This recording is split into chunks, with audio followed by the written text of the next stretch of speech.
As the administrator, I never wanted to put my officers in a position to have to investigate me. You were under investigation for putting your hand on someone's throat. I just want to know what happened. Which never happened. We have the video, sir.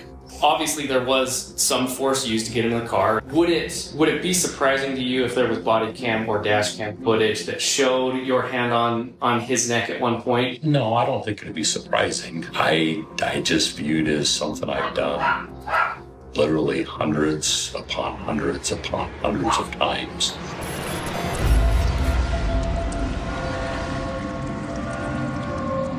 In a quiet world of rules and order, a secret video breaks through, stirring up loyalty and deception among those who protect us.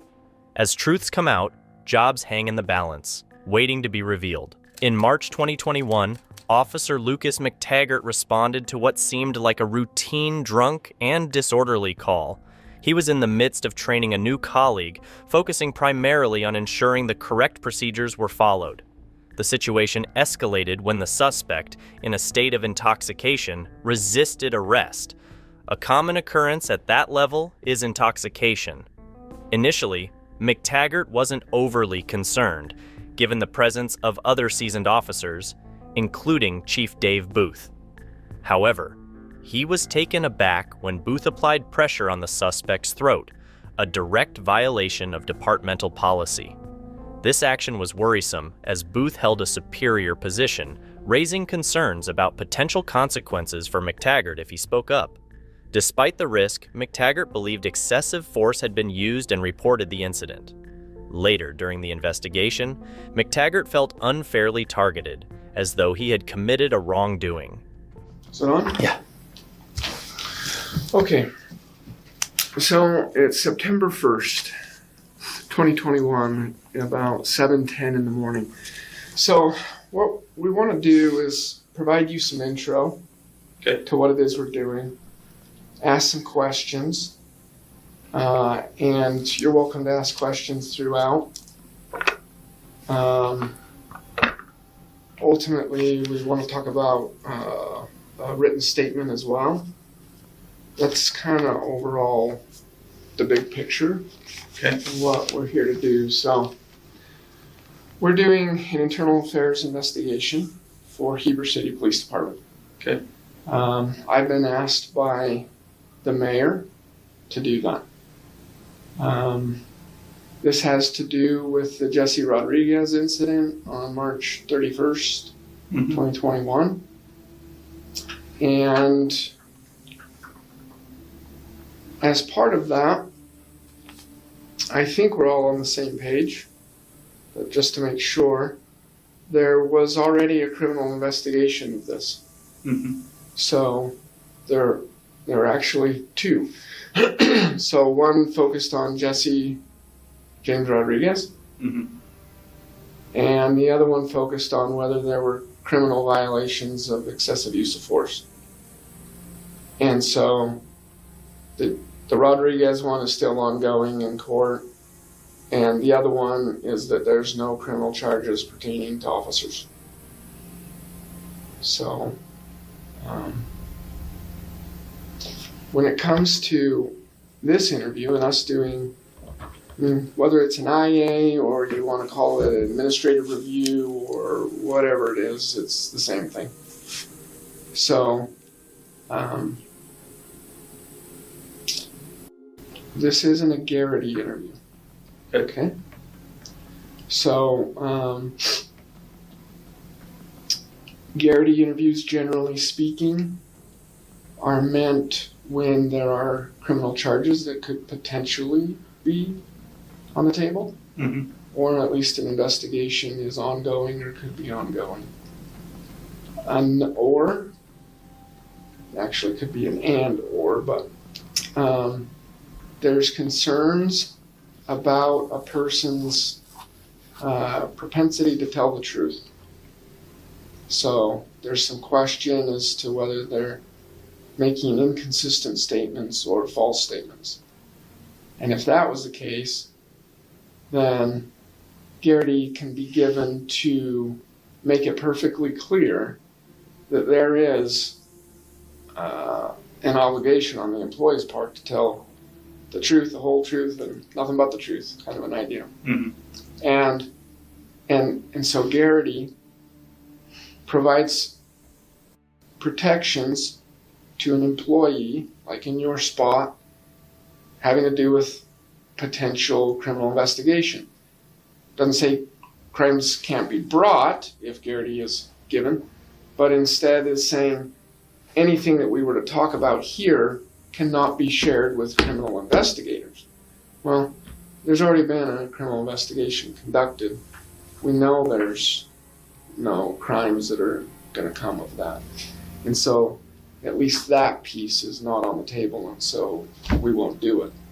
If we were concerned about your ability to tell the truth, or we questioned any of those things, then we would also consider giving Garrity. We're not in that boat. So you're not in trouble. Rigby's assurance to McTaggart strikes an odd note, considering McTaggart is the one raising the issue and is aware that he isn't the focal point of the investigation. I don't anticipate anything here causing you some kind of a disciplinary. I know lots of times officers get concerned about the consequences of what they say, meaning how that affects them with their coworkers. And I do get that, kind of the informal, kind of between officers, crews, supervisors. Are they going to be upset with me? Any of those kinds of things. So, it's not a criminal investigation. It's not a Garrity interview. At least at this point, we have no reason to do that. With that said, there's always the expectation when an employee is meeting with their employer, or here we are in place of your employer, to tell the truth and the whole truth and not exaggerate and not leave anything out and not embellish anything. So we don't need Garrity for that. An employee can be disciplined just because they're not telling the truth, and it can be corroborated other ways without Garrity. Another piece to all of that is that if we felt like we needed to stop the interview, do a Garrity interview, and we'd do that. We'd stop, we'd just restart, and we'd give Garrity admonitions. Hey, these are the warnings and admonitions. These are your rights under it as well. Do you have any questions so far? I'm sure they'll be answered. So, we don't want you to question the credibility or the authenticity of us talking to you. So if you want to be calling Jim Moore at this point in time to make sure that all this is really legit and that we're asking questions on behalf of Heber City Police Department, we can do that. That's not necessary. So, really, the interview is meant to kind of have an introduction, get it out on the table, and then for us to ask some questions that are pretty specific. So, we've already seen the body cam that people have. We've seen the reports. Also the DPS interviews. So all that's in our minds. So lots of times in an interview we'll say, so start from the beginning and tell us about this thing. And that's just not where we're at with this at this point in time. It's just kind of a waste of your time. And so we're just going to start into some questions that are really kind of having to do with one part of the overall incident. Rigby's role should involve seeking comprehensive information rather than omitting significant parts of the narrative. This is particularly crucial given his friendship with the accused. It raises concerns about his fairness and suitability to oversee the investigation. It's not even anything having to do with being in the house and being with Jesse James Rodriguez and then moving on to the gurney and then going to the cage and all that kind of stuff. So I don't think you need to feel like we don't have that as the basis, because we've been over all of that. And if we were to just go over it here, it just is kind of needless, because we're really focused on the questions that we have, and we just don't want to waste your time and having you think, is it having to do with all this kind of stuff? It's like, we can tell where there's policy concerns in these areas. Okay. That kind of thing. Any questions so far?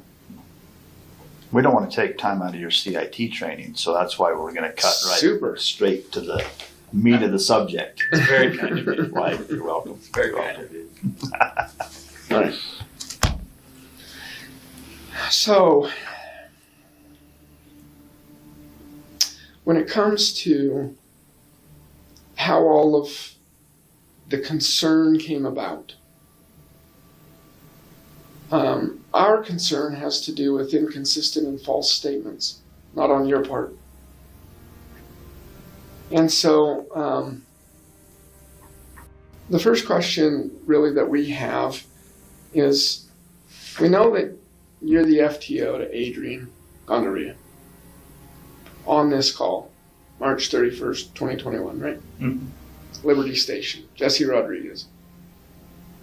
And then from there end up being concerns in the police department about how it was handled, specifically whether there was excessive use of force, and even more specific, whether Dave Booth used any excessive use of force. So, what do you know, or what was your involvement in, after March 31st, and that incident, and then discussion with others? I'm leaving the others open at this point in time. We can narrow down more on officers, supervisors, spouse, people outside the office, but all of that's on the table right now. What was your discussion about the incident with others, generally speaking? It's been a while, so I don't 100% recall timing on everything or anything like that, but I know I discussed with, I think, 3 other officers, and I discussed with a supervisor. Okay, is the supervisor one of the 3 officers or separate? Separate. Okay, can you tell us more about that, the officers and the supervisor?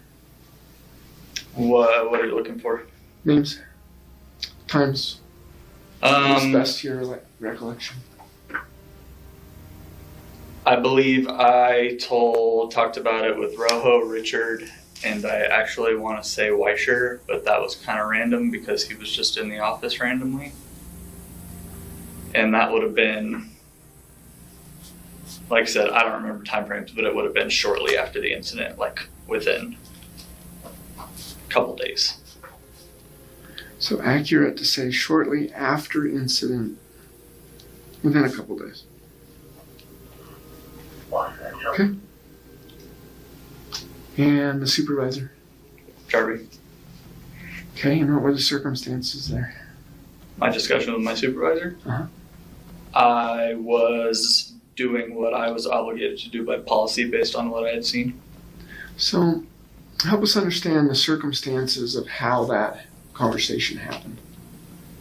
So, where were you? Kind of the time frame that it happened. In his office.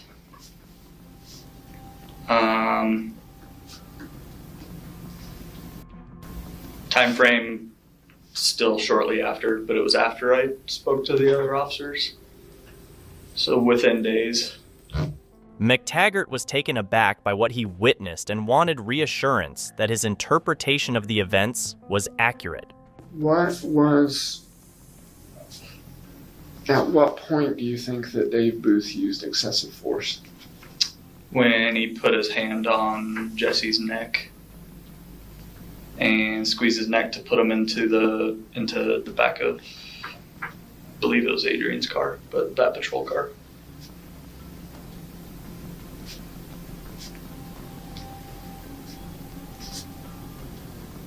So, to say it accurately, when we covered, he knew that the recording was going. Okay. When he put his hand on Jesse's neck and squeezed, is that accurate? Yes. And put him inside the car.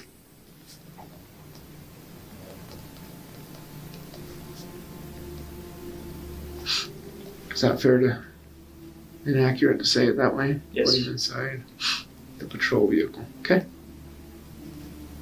Were there any other concerns that you had about excessive use of force? Nope. Anything else, any other concerns that you raised at the time with Sergeant Jarvie having to do with the incident? Only how to deal with that. How to have that conversation with somebody that I was training to be a new officer who I thought witnessed it, because it was just the three of us there. Everybody else was kind of milling around scene. As you know, there's a lot of people on scene at that point, just the way the previous use of force with Jesse had gone down and the emergency button and everything. But to my recollection and my perception was at that moment, it was Jesse, Chief, Adrian, and me in kind of our own little world. And so that was, I mean, honestly, that was the most upsetting thing to me about it at the time, was that I was going to have to reconcile that with somebody who I was trying to teach how to be a cop. So most upsetting, since you were the FTO and you were training a new officer, and it was your job to reconcile. What do you mean when you say reconcile? I just didn't know how to approach it with him. Do I? Obviously, a difficult situation where it's chief. If it was another line level officer, yeah, like, hey, this is cut and dry. What you saw happen there was wrong and not the way we do things, and that'll be dealt with. But you don't need to worry about that. But we need to have that conversation. And that's just a little bit more of a difficult conversation. So with somebody who's, I mean, it was a difficult situation for me to be in, and I'm experienced, and I have no issue being on a scene with chief, and and all of that stuff. And then imagine that from a brand new guy still in training, who turns out was having a very hard time in training. Yeah. So what makes you think, though, that Rigby starts to gaslight McTaggart by subtly suggesting that McTaggart's perception of the events might not align with what actually occurred? the way you perceive it is the way that it is? So what I mean by that is you're seeing excessive use of force. That's not your decision. That is a determination that the department will make. Sure. And so I like and I appreciate and I respect you going through the process. Hey, I have a concern. You raise it to your sergeant. That's the right thing to do.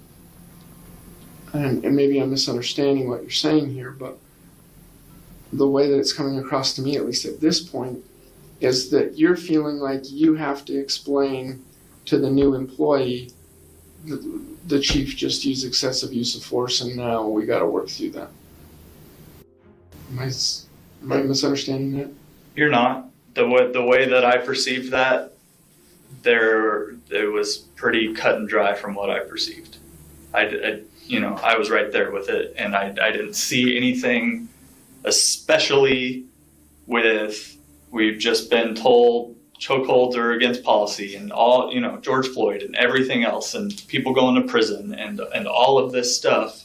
And then we see that happen, and that was very clear to me that was inappropriate. So in one way or the other, maybe not. And maybe this is what you're getting at.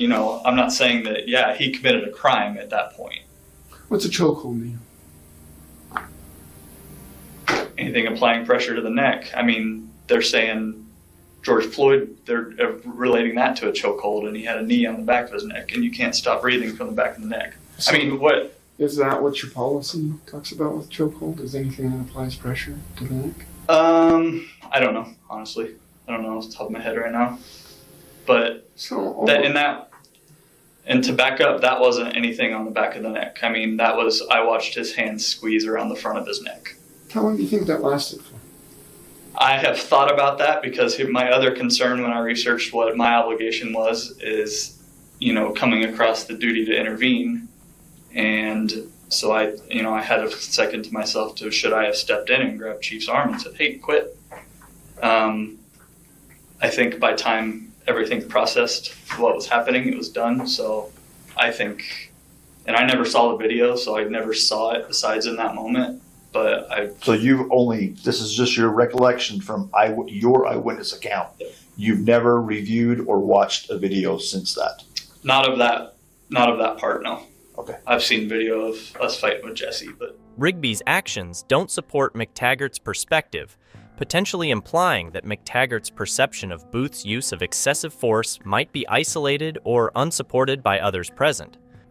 So overall, I guess my point, just to be clear about it, is on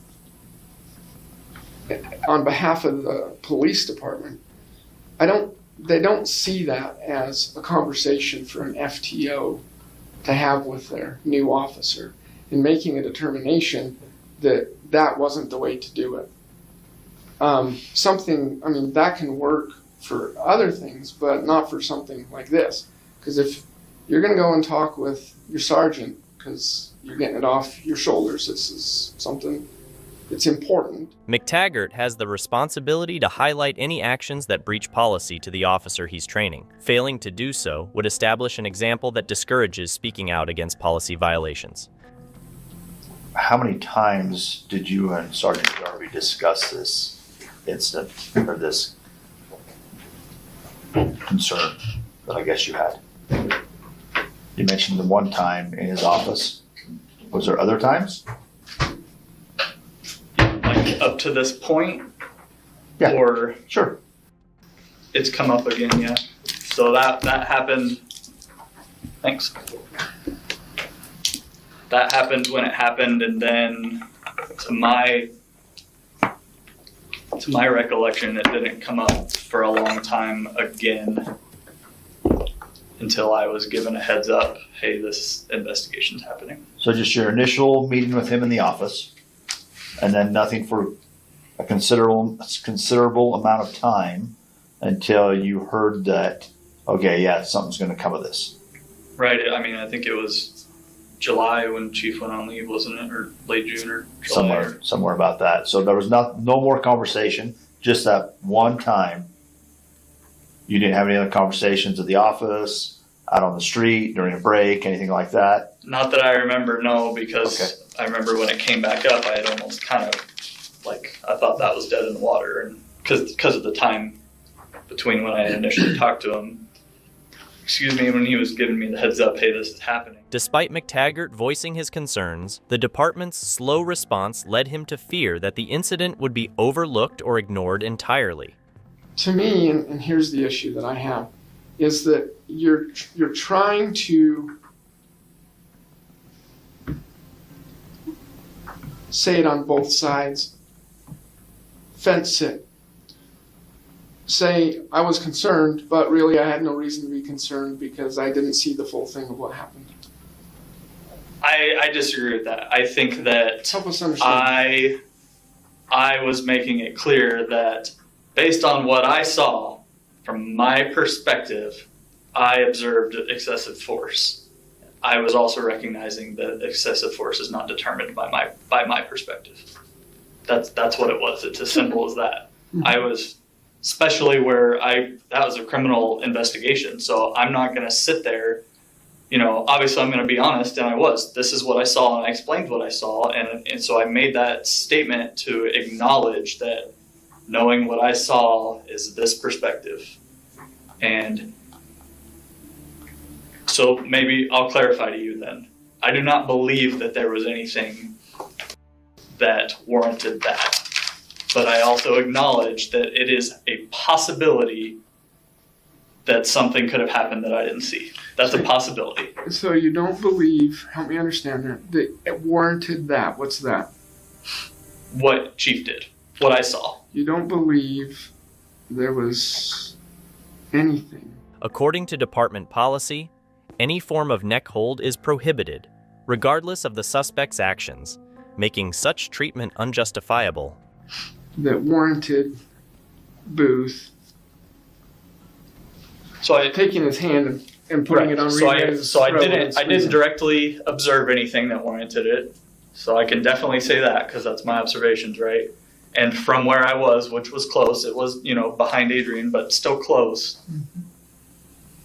I don't really, there's no way that it didn't seem likely to me that something would have warranted it. I'm just acknowledging that I'm not, all seeing and all knowing. Yeah. Okay. Okay, so that does help us because now we know clearly that you think that Dave Booth used excessive use of force. Yeah, and if I didn't, it would have just died. At the same time, you're trying to acknowledge the fact that this is one perspective and there could be other perspectives. Right. Yeah? Mm-hmm. Okay. Let's talk for a minute then about the perspective. So, I don't expect you to agree with it. In people's situations like this, I would expect them to do a counter to the whole thing and come up with the reasons why it's not that. But the bottom line is that for both the criminal and the administrative review, there is no excessive use of force. Rigby's response to McTaggart's perception is dismissive, and he appears irritated at McTaggart's accusation. This attitude is disheartening and implies that it's unsafe for an officer to address questionable behavior within the department. And so your perception is wrong. And so you'll just have to figure out how best to go about that from here on out. I could go into more detail about why that is. I don't want to kind of belabor the point when the main thing is knowing that that's just not. You and anyone else that thinks that that's how it is, that might have been your perspective at the time, but it's been found to be false. So there was no excessive use of force. So I don't know if it helps you at this point in time to have me explain why that. Sure. Okay. So the overall thing. Rigby's further implications suggest that McTaggart failed to abide by the appropriate procedure, contributing to the gaslighting tactics aimed at discrediting McTaggart's actions. They work for an employer. If they have a concern about how something was done, then they have a duty to report it. Mm-hmm. And part of that duty is to document it. Mm-hmm. So they've got to do it. It's just part of the rules. Good. Okay, more on the excessive use of force piece. So in this situation, it's not what Dave Booth did is not even use of force. Now, people might disagree with that, but in policy, it's saying here the application of physical technique or tactic. So it's like, okay, so what did Dave do? I think that what's an issue is with his right hand, he took it and put it on Rodriguez's neck and squeezed. I don't know if there's a dispute on what that technique or tactic is. Okay. Technique or tactic. So were we taught to do that somehow in any of our trainings? Grab someone by the throat and do that kind of a thing? So the application of physical technique or tactic, chemical agent, or a weapon to another person. It's not a use of force when a person allows himself or herself to be searched, escorted, or handcuffed. So by the definition, if you're not taught the technique or tactic, it's not a use of force. Okay. Now, there can be some disagreement on whether that policy is right or not, or whether it ought to include some more things. Okay, so, I mean, the statement you just made, if I punch somebody in the throat, but I've never been taught to do that, then that's not a use of force. Is that... So in your trainings... Maybe I'm misunderstanding you, because your statement sounds ridiculous to me. In your trainings, you've never been taught to punch someone? Not in the throat, no. Like, we've been taught to grab people, but we've never been taught to grab people by the throat. So, I mean, it's what it... Yeah, right. How specific are you going to be on it? That's my point, is that you've never been taught to grab someone by the throat. So you have to take... We've been taught specifically to not grab people by the throat. No, I disagree. You've been taught to not do a chokehold. Okay. And then when it comes down to what a chokehold is, it comes down to blood flow or airflow. So then what you end up looking at is whether... At this stage, McTaggart has come to the realization that Rigby isn't approaching the investigation seriously, as Rigby persistently tries to persuade McTaggart that he misunderstood the training procedures, further undermining McTaggart's concerns. The circumstances that surround that issue. So a chokehold is more one of these things. Yeah. Well, I don't want it to appear that I'm trying to argue to the point that I think Chief is guilty of something. Because I did not ever want to be in this situation in the first place, and I'm not the one trying to say he needs to whatever. Like, I don't like this situation, and I don't like that I'm in it. It's crappy. No, it's... But I thought a lot about it, and I made a very informed decision, and I'm a very experienced officer, and I read case law, and I read lawsuits, and I know what is appropriate use of force, or my perspective of what appropriate use of force is. Obviously, I'm not the one who determines it, and it was determined that it wasn't. And I understand all of that. Mm-hmm. But what you're saying is not changing my perspective of what I saw. Nothing's going to change that. That's sure. That's why we're here, right? Yeah.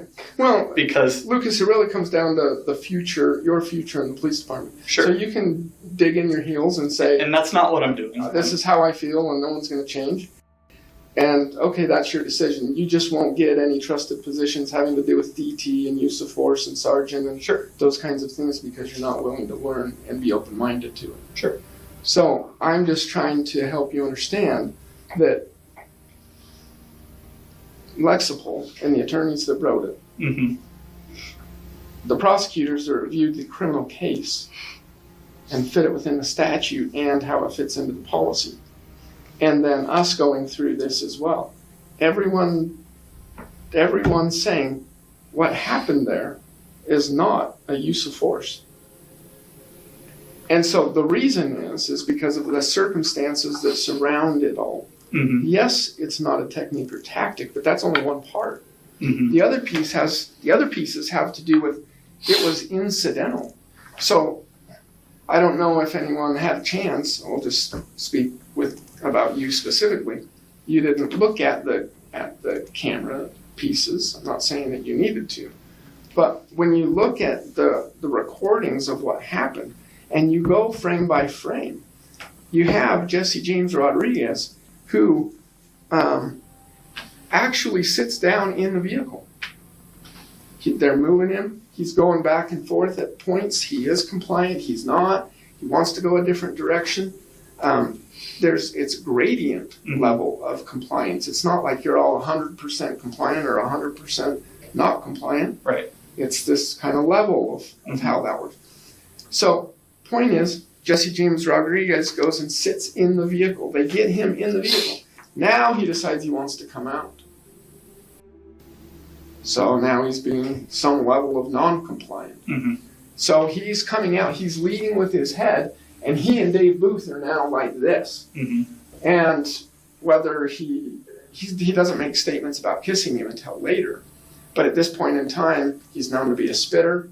Dave Booth is wondering whether he's going to bite him. Dave Booth takes him and pushes him, and it hits him higher, somewhere in through here, and pushes him back in, separating space. And then from there, Rodriguez comes out again. And that's when Dave Booth's hand catches him here, and he's pushing him back in. Now, when I say incidental, this is one frame. You can go frame, frame by frame. Here, his hand isn't there. Here, his hand is there. Here, his hand isn't there. And so you have to figure out the timing of that video. But this is something like 1 to 2 seconds. I was going to say, what is the time? So 1 to 2? Yeah, it's 1 to 2 seconds. And even like I said, my guess was under 5, but yeah. Yeah, we said that with DPS. So it's this incidental kind of a thing. Then Jesse James Rodriguez, he's coming back out of the vehicle a third time. And this is when Adrian and others are all now trying to help with the whole situation. And Adrian's grabbing him by the feet, and they actually get him in there, and the door shuts. As Rigby continues to downplay the incident, it increasingly appears that he might be attempting to protect his friend Booth by concealing or minimizing the seriousness of what occurred. Another piece of policy you have to read into that is that there's no requirement to do that work before you go to your supervisor. So when you saw the concerning thing and it concerned you, it bugged you, that's the time to go and do it.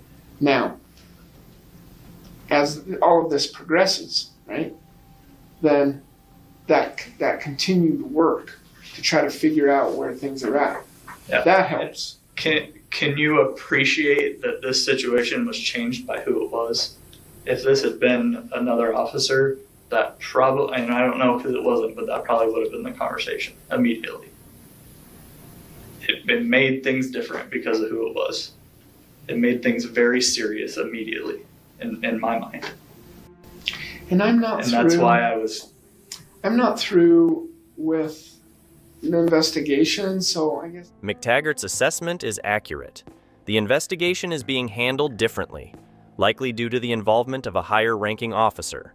In fact, Booth, being in a position of authority, should be held to a higher standard rather than receiving special treatment.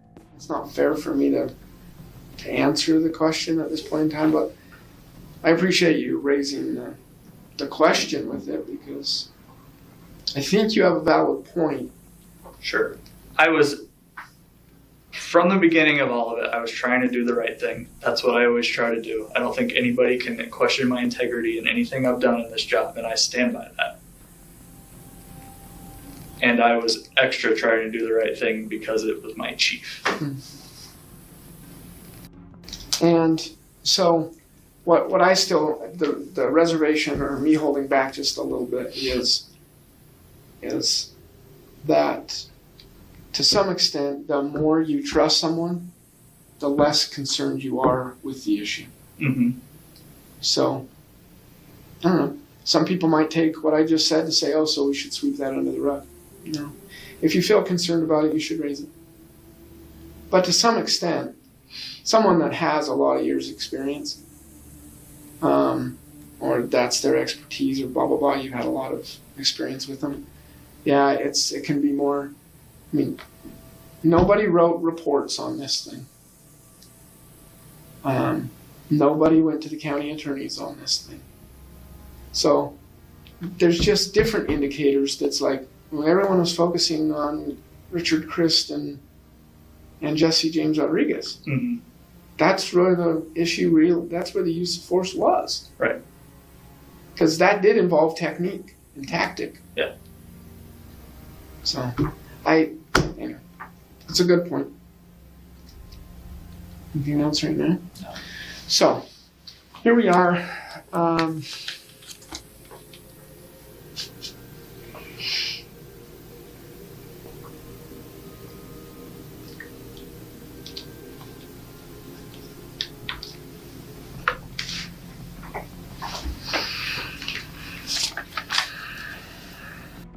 So, one thing that we're going to need from you is a written statement on your feelings about this excessive use of force. So, we're not asking you to agree with us. Mm-hmm. We're asking you to put yourself back in the spot of when this happened. And that's what we need to do, is to document this thing. And so you had a concern, and when you go and raise it with Jason Jarvie, and then a report being done, hey, on this day or time, or at least the best of your recollection, I went to Jason Jarvie, I spoke to him about these things. My concern is this. We don't want to, other people can try to make it that it's some other concern. So that's why this matters, is that's what your concern is. It's not any of these other things that people end up using for their own benefit. That's really the issue. It's like, what's your concern? You brought it up to your sergeant. So why did you go to him? Let's get it on paper. Some other things to know here. So our instruction to you is to not to talk to anyone about our conversation. Now, if you end up speaking with a spouse, it doesn't matter. But the concern is with other officers. Sometimes people want to have an attorney. Okay, I'm not saying you can't speak to an attorney, but I'm saying you're not supposed to go out and speak with friends or the media or other officers, whether they're in your agency or not. If you needed to talk with someone because of the stress of all of it, you go. Rigby's communication about the active investigation seems more like a cautionary warning than an acknowledgement of McTaggart's understanding of the privacy restrictions, potentially emphasizing the sensitivity of discussing the matter. The professional you talk to. You can talk to doctors, you can talk to attorneys, all of those things. It's just, so I'm going to call a trusted source within law enforcement. No, you're not going to do that. At some point in time, all that's lifted, but at this point, we still have more people to interview, and we don't want the information to be shared. I don't know if you feel best about writing this statement on an actual witness statement, or you're going to write it out on a lined piece of paper, or what you're going to do. But Either's fine. Doesn't matter. okay, give me a sec while I go over.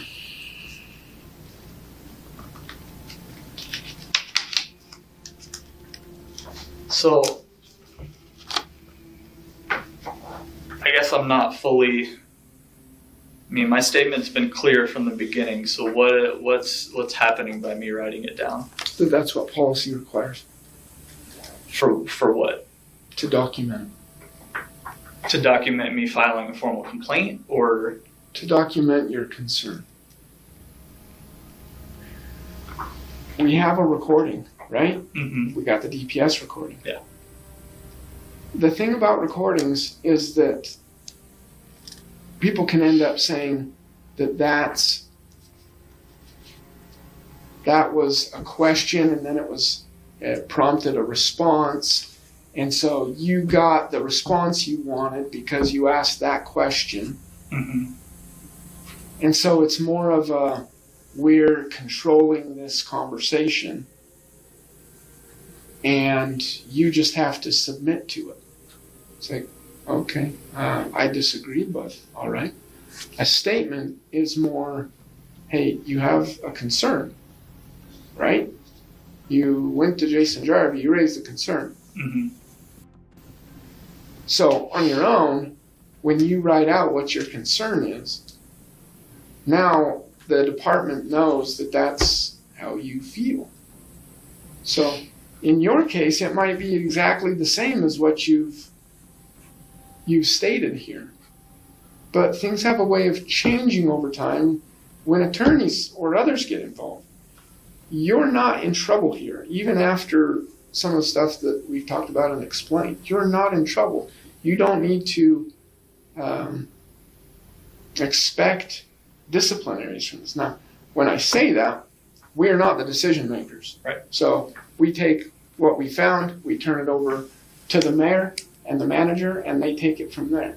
But my feeling is that there's not disciplinaries that ought to be handed down.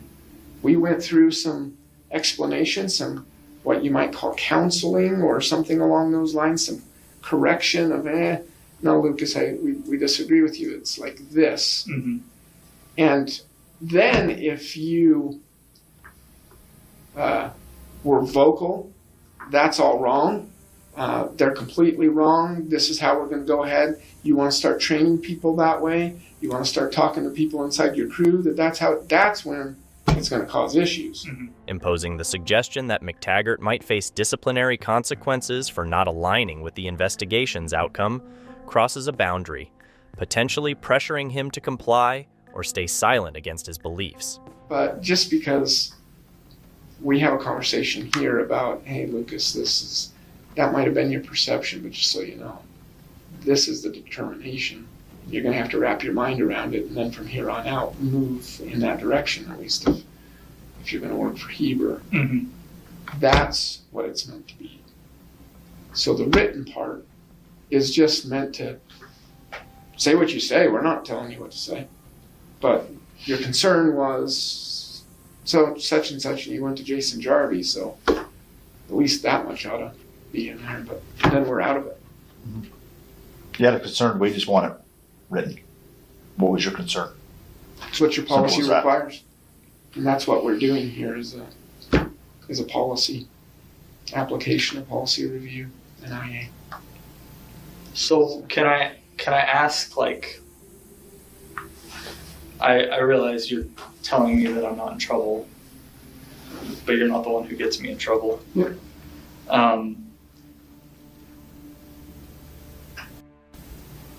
So I guess what is this? Like, what's the bigger picture of this? Because I felt like I did the right thing, and now I'm in way over my head. So I don't think that you are. I know that that's how you feel. So I'll address I'm it. right here. I mean, here we are. Yeah, I'm I getting get pulled out of trainings for IAs. So Yeah, I get it. So overall, yeah, you're in the middle of something that's not comfortable and you don't want to be. At the same time, this is one of the most difficult spots to be in law enforcement, because there's very few other places where you work and they really care about this. And then what happened, and then what happened, and okay, and so we want you to do this and that, and it's all recorded, and all this kind of, right? Not many other employers, except for this industry, that really care about that stuff. Now, the bottom line is you're just going to have to trust. Maybe that's difficult to do, but that is what it comes down to. You're just going to have to trust that when we're saying, hey, policy requires this, you can go and look in policy and double check. But we're not asking you to do something that's not in policy. sure. Well, I mean, I guess am I the subject of this IA? No. Okay.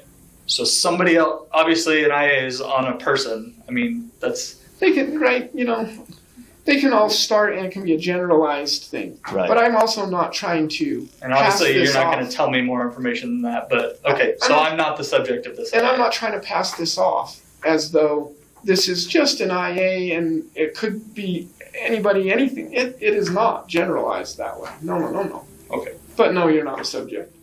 Okay. The only way that you can get in trouble here is if you don't do what we ask you to do. So if we ask you a question and you don't want to give the answer, well, that hasn't happened here. That's going to cause you issues. Yeah. We ask a question, you give an answer, we find out different that that's not how it was, that's going to cause you issues. I don't think that's happened here. And I like to understand things, so I'm asking questions. I'm not trying to dig my And that's heels on good. anything. So. Yep. That's a good thing. Yep, it really is. And then when it comes to any of these other follow-up things that we need, it's like, yeah, the speaking and not speaking to people, doing a statement or a report on the issue. Yeah, those are the follow-up things that we. Okay. Do you need a statement right now, or you want me to do What's that going to on be my own best? time? Brian, And do you think? Well, you've got a half hour before you leave. How long do you think it's going to take you to fill out a statement on this? not a half hour. Not a half hour? Then let's just get it done and over with. Let's do it now. If that's okay with you. Yeah, and to be clear, you want my written statement to be what my specific concern was that I brought forward to my supervisor. That's right. Okay. Yep, put in the circumstances around there. I mean, but yeah. Simple as that. McTaggart feels relieved as the uncomfortable interview concludes.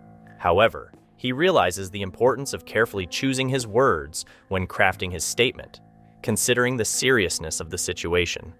County statement. Well, I mean, if you want to do it on a city statement, you can, but I just had that here in the office, so. What's our policy say? Statement. I'm just kidding. Statement. Written statement.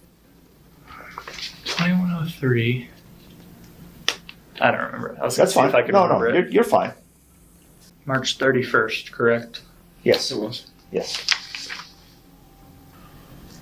Lucas, are you aware of anyone else that's concerned about excessive use of force in this incident?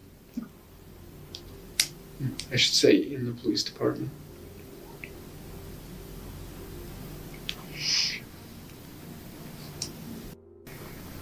Did you ever speak with the mayor? No. Manager? No. Attorney? No.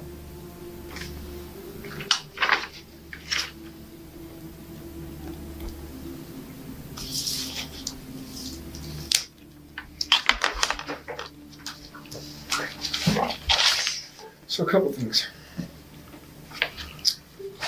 One, so here's a statute on an issue which I think helps you feel more comfortable on some stuff.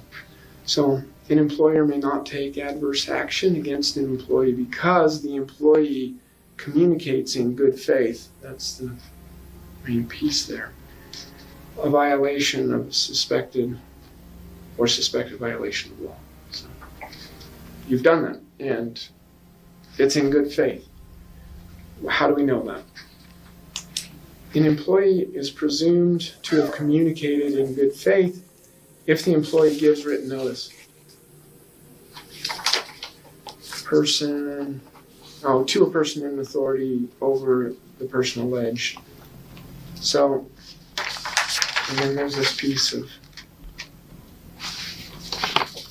an employer may not take adverse action against an employee because an employee participates or gives information in an investigation.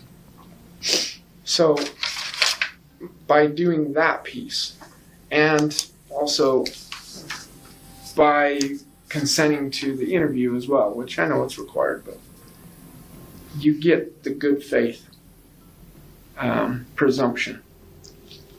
I think that's a great thing here. Yep. It shows everyone that you're just trying to do the best you can. You don't have anything against anyone. You're researching things. You're conscientious. You're wanting to help train employees. That's all you were doing. And I think we can say the same thing now. I don't feel any I don't see a different. change. Not at all. So this is the Utah Protection of Public Employees Act. So separate from policy, state law keeps police department, Heber City themselves, or any supervisor or administrator from trying to somehow retaliate or treat you different. And so I'll make sure that in the report I will come back to you if I'm concerned about something. But at this point, you can expect that in the report, it's like, you came in good faith. You cooperated through the whole thing. It's not comfortable and everyone hates it. Right. And we do too. And let's try to move on. That's one thing. The other thing having to do with the definition on force, application of physical technique or tactic. Mentioned some other things about chemical agents or weapons, but use on another person, so those ones just don't apply. Okay, so what if? What if there ends up being a punch to the face? And then someone's trying to see if that is a tactic or not. Or let's say they're kicking someone, or they've tackled someone, or whatever other kind of action. Despite the interview's conclusion, Rigby continues to insinuate that McTaggart's perception of the situation might be incorrect, unable to refrain from casting doubt on McTaggart's understanding of what took place. An officer could take on someone else. And maybe we never actually got it covered there. So the overall thing is that's when the state statute would come into place. So is it an assault? Is it a threat? Is it some kind of one of those intimidation things? So state statute would apply at that point in time. So that's why in this situation, the criminal part needed to happen because doing this on someone's neck for maybe 2 seconds, 1 to 2 seconds doesn't fit within that, given that it's in this fight situation, escorting, transporting, but it does fit within the assault statute or some other piece of the statute. And so if someone had done wrong, it would still be caught there. Right. And that is still covered under what you were doing here. And so I would say that if that's how you felt, and we know that that's how it is, don't think you did anything wrong by sharing your concern. Not at all. Good thing to do. And I think that by saying that you're open to, there might have been other things going on, that's just, I didn't see those things, I just saw this, and it concerned me. It's good. And just remember, policy requires immediate. I think that you're probably there. And then you go to your supervisor. If that supervisor's affected, then you go to the next supervisor. Right. We just can't have it be that it's like, oh, well, everyone in here can't be trusted. And so I'm just going to sit on it. And months are going to go by. Mm-hmm. Doesn't know. So you can always go to, it lists other people in here. You go to the Attorney General's office. You go to the law enforcement agency that has jurisdiction. You can go to, it names all the places that you can go. You can go to the manager, the mayor. In this case, there's no policy that says whether it's supposed to be the manager or the mayor, but the statute says that it's supposed to be the supervisor of the agency head or whoever is affected by the whole thing. So you don't get it all in one place. So, okay, I think you did well. Okay? Okay. May I shake your hand? Absolutely. Thank you. Sorry to take you from training. Sorry for the stress. It's not intentional. Thank you. Now's the fun part. I mean, the training. Yeah. The training. We done? Yeah, no, you're good. No, it's the training. The fun part is Yeah, we get to go to the going hospital. go down to the hospital. Can I get back upstairs without? Yeah. Thank you. I'll take you. I'll talk to them. Following his interview with Rigby, McTaggart pursued alternative employment and eventually joined a federal law enforcement agency, severing ties with the Heber City PD. Simultaneously, 2 other officers departed from the department, alleging retaliation by the city. The subsequent case was settled for $7,800. Jared Rigby, previously in consideration for a role overseeing the training and certification of around 9,000 officers, deputies, and troopers across Utah, faced scrutiny due to the attention drawn to the said video and was denied the placement. Remember, it's your curiosity that fuels this channel. Keep exploring, stay inspired, and join us for more amazing content next time.